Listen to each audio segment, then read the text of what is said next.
More people are shopping than swimming. To the east, the white fleck of a sailboat streams against a vibrant blue sky, while to the west a sleepy line of gulls squabble over a ripple on the sea, probably a fish, maybe an entire school of fish. A glimmer on the water grabs Sarah's attention. Beyond the slanting line of the glassy waves, a shiny object rises and falls. Sarah stretches out and swims. The object is a plastic container, a 2-liter bottle that once held Coke or Sprite. No, Sprite comes in green bottles, and this one is transparent. The cap is missing, though, and in its place is a wad of some unidentifiable material. Sarah closes the gap with one stroke, then grasps her prize. The container is nothing special. The wad is dried grass and something black. Tar, maybe, or gum?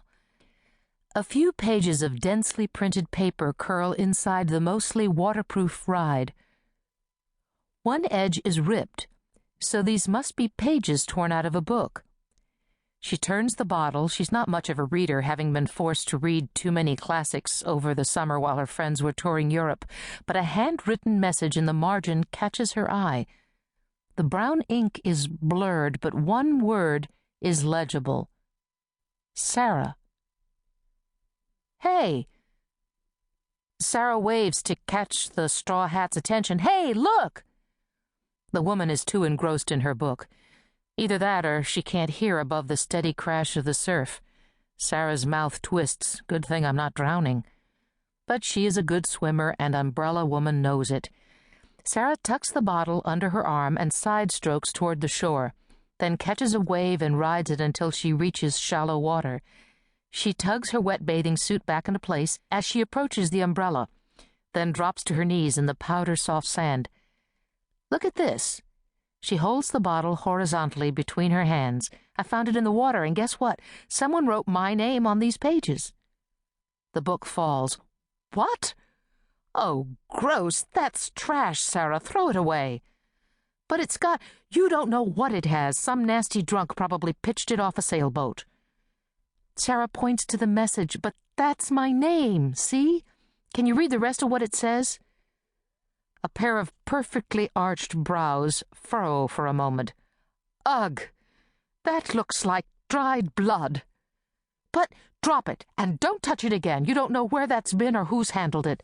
They could have HIV or AIDS or something even worse.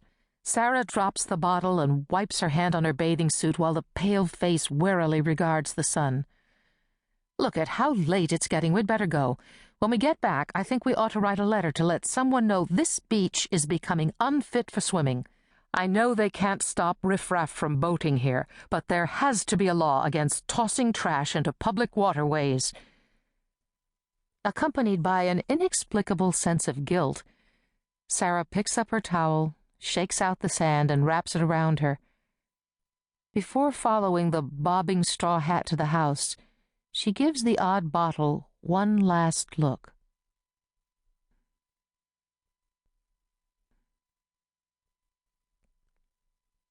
Chapter 1.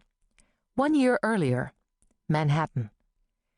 Karen Hall stopped stretching long enough to glance at her watch, then slipped out of formation. How did it get to be so late?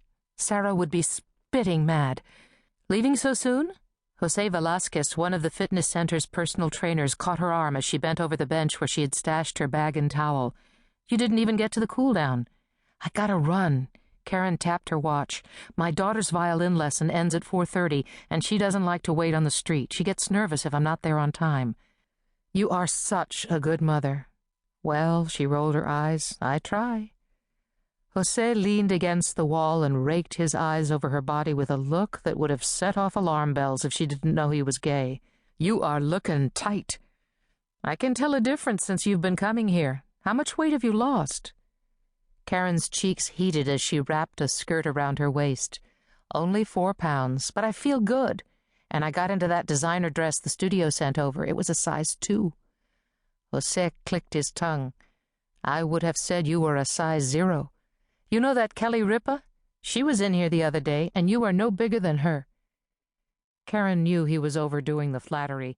He probably sweet-talked every over 40 actress on